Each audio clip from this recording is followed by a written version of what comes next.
All right. One thing I forgot to tell you was if you are not going to finish up your pot all at once, you want to make sure that those bottoms, whatever you're working on, whether it's the cube or whether it is the cylinder, you want to make sure that it's kept nicely wrapped in plastic. Otherwise, it's going to dry out on you, and that will be really frustrating.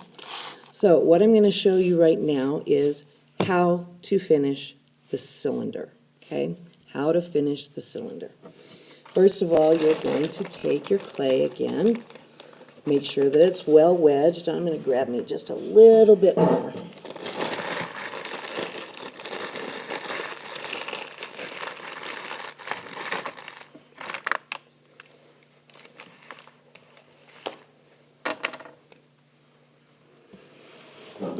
You're going to need about the same as I showed you in the last one.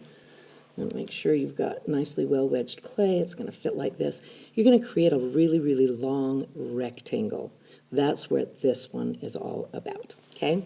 So let me move my camera so you can see it well.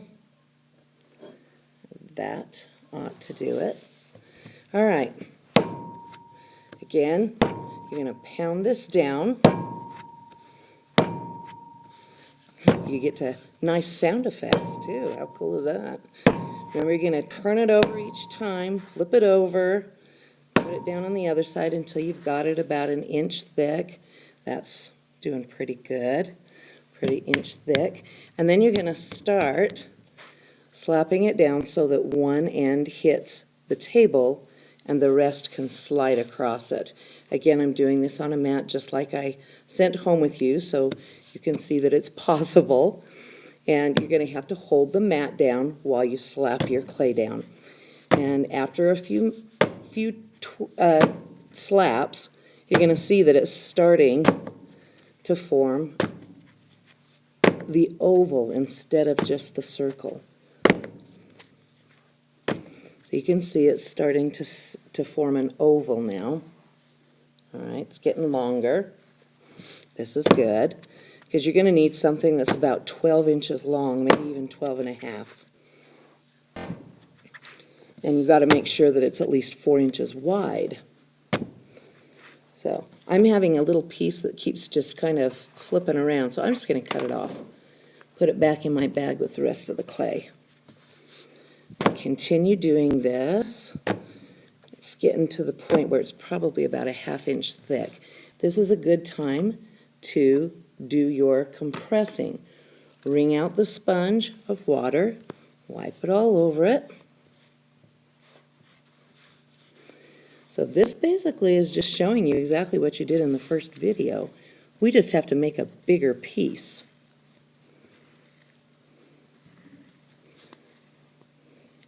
And I guess technically speaking, since I cut 2 things out of it on the last one, maybe it doesn't really need to be any bigger. Remember, you're always going to flip it over and do the other side as well.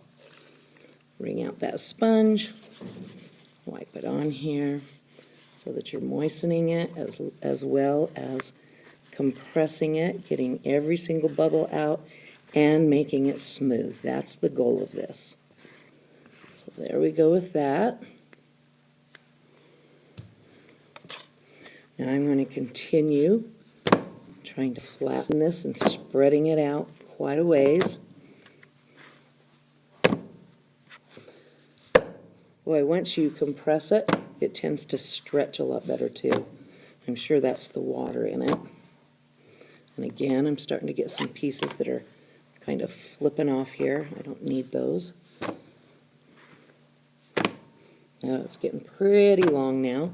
Use my ruler just to see how long it is. Almost got it at that 12 inches. Starting to go off the edge of my mat. That's okay. As long as you've got most of it covered in your mat, you'll be fine. Again, I'm going to compress. I want to get out any little cracks or holes that have formed. Don't want any of those in it. This is also going to help you get your clay a little bit thinner too, because we want to get it down to 1/3 of an inch. Flip it over, do the same thing on the other side.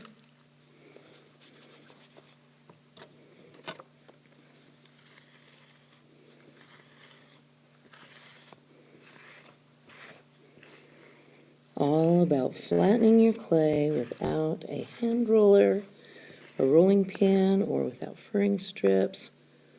It can be done. We just use the tools to make it easier when we've got them. All right, I'm going to test my thickness right now. And it looks like I'm at about a 1/2 inch. I'm going to check. Oh, no, I'm about at 1/3. So maybe just a little bit more, slapping it down to stretch it just a little bit farther, because I don't think I've got it quite long enough yet. Notice I'm not doing anything really harsh on it. It's really not too bad. Cover up my little pinhole that I made. And let's see how long we've got this. I think we're there. All right. Now that I've made my big, long, in fact, I'll turn it this way. It might help you see it a little bit better. I don't know. I'm going to cut off one side so that it's nice and straight. Don't cut off so much you can't get 4 inches tall. That would be a bummer. So I'm doing that. Then I get to measure this direction and say, great, where is 4 inches? Well, it's right there, right where that one little part kind of juts out. So I'm going to barely make my length, my height, I think. Barely, but it works. It's good. Pulling that off. What you can see right now is my nice 4-inch slab across. Then I just need to cut off the ends. Make sure that I've got 12.5 inches. And I'm barely going to make it, so. Okay, I know that I'm going to mark there, and I'm going to mark right off the end of my ruler, because my ruler's only 12 inches and I want it 12.5. So there we go. Awesome. So I've got this lovely long slab, okay, that is 12.5 inches long and 4 inches tall. What I'm going to do is curve it around and stand it up. There we go. Now I've got this cylinder that is going to work for me. All right? What you want to do is leave it in this shape. Wow, that's a little crooked, isn't it? Didn't straighten that off very well. I think I'm going to have to fix that. And get it very straight. There we go. That definitely looks better already. Okay, curve it around and stand it up.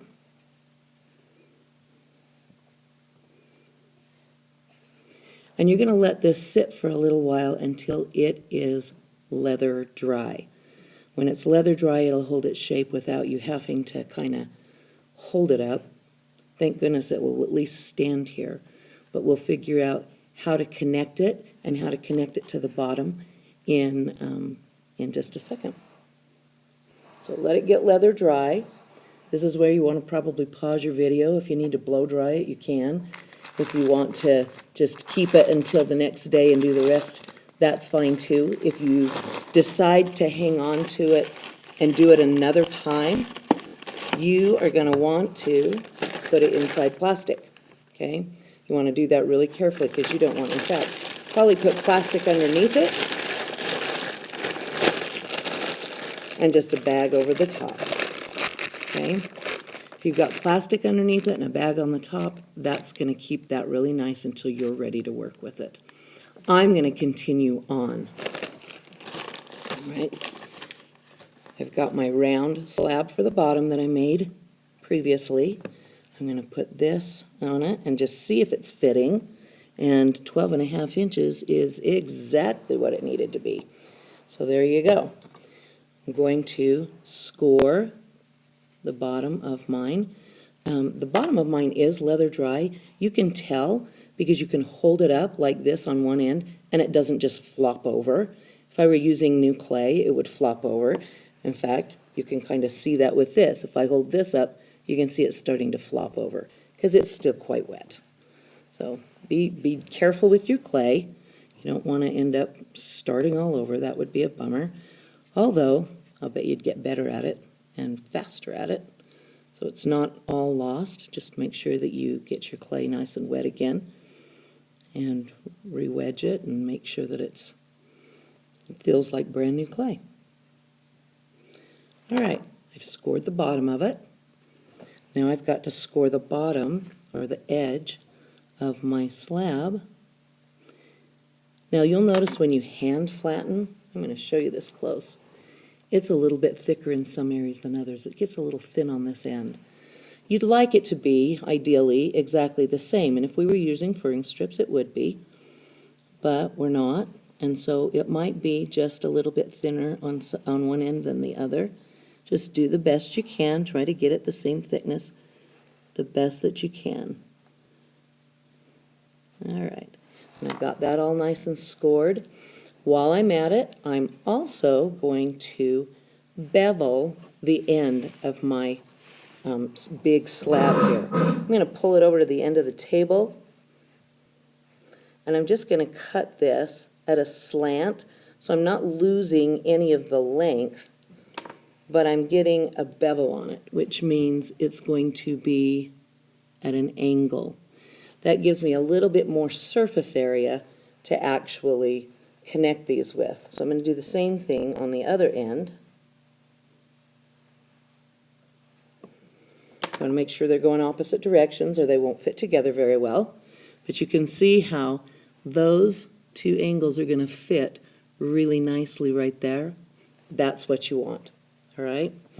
So you're going to want to score also those ends where you just cut that bevel, that slant. And same thing on this one. Just score it. All right. And then I'm going to actually put my ends together first. I have a little bit of a problem right there where it looks like it wants to stop working. All right, slip. I'm going to put some slip on one end. That's my water using my finger. Make sure that you form enough goop there to make a good glue, okay? You don't need it dripping. You just need to keep spreading it out like this until you've formed a really nice glue. Keep getting little strings from my mat stuck on there. All right, there we go. Then I can put those two together and prop it back up.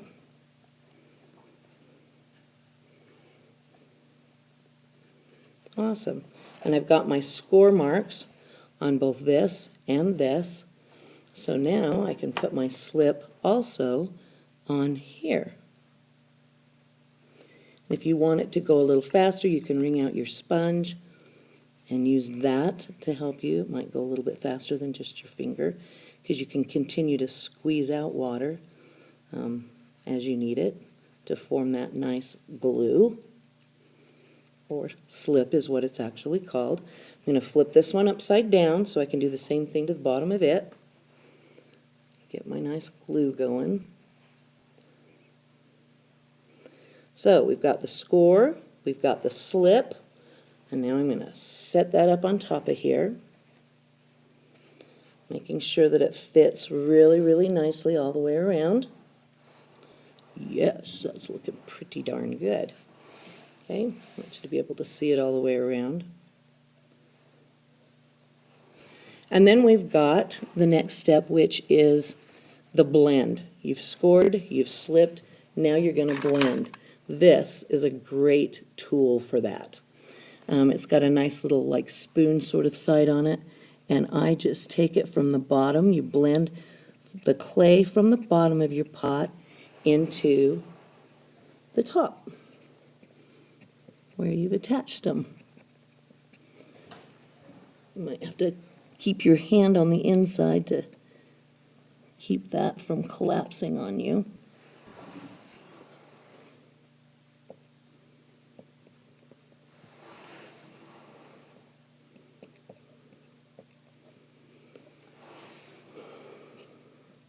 Just spinning my little towel around, my little canvas mat while I'm working on it.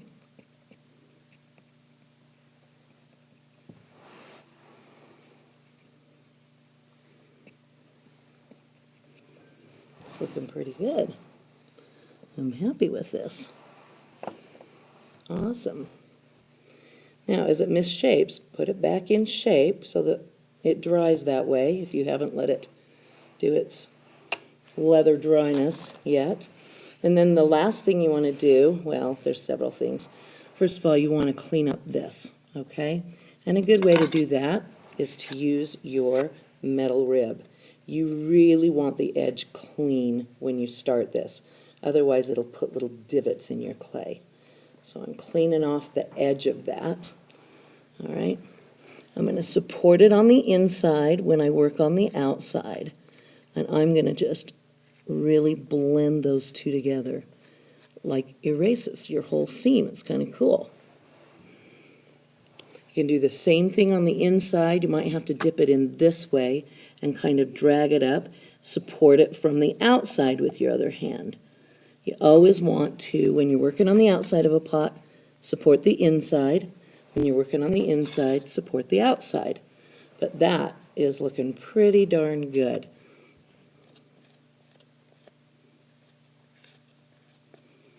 All right, you can see that one edge of mine is just a little bit taller than the other. This is a great place for your fettling knife. Just really carefully slice that off. And if your clay is leather dry, like I said, this will always work lots better. So I'm trying to rush through something to let you see. And I am very well aware that I make it look easier than it actually is. So just make sure it's nicely shaped before you store it. You need to store this until it is leather dry, okay? You definitely want this leather dry, and I'm going to store it by putting plastic underneath it. Let's grab my plastic. You can use saran wrap if you want, that's fine. All right, I'm going to put some plastic under it. I'm going to put this over it. Okay, very gently, and then just kind of press it down, press down your, come on, press this down so that it's not letting a lot of air in there. And this is where you're going to keep it until you're ready to actually start carving. It must, absolutely must be leather dry when you start to carve, or you're going to find problems. Okay, there you go.